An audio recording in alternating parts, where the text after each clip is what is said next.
The latest update to the Smart Cut Quote software introduces key features in response to customer feedback, focusing on improved efficiency and customization for production management. Minimum Order Quantity (MOQ) feature.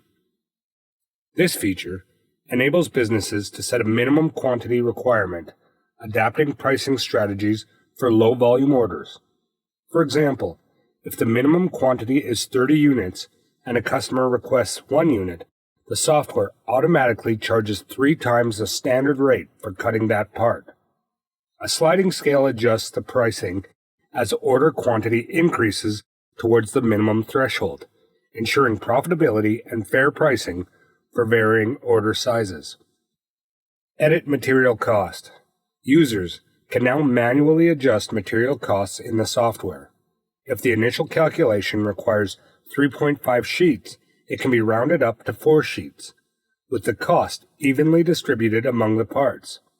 This flexibility allows for better material usage, optimization, and accurate cost allocation. Nesting improvements. The software's nesting algorithm, crucial for minimizing material waste, has been significantly enhanced.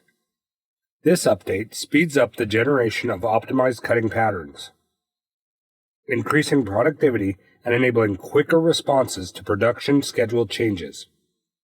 Overall, these enhancements make the Smart Cut Quote software more user-centric, efficient, and adaptable, catering to the diverse needs of manufacturing businesses.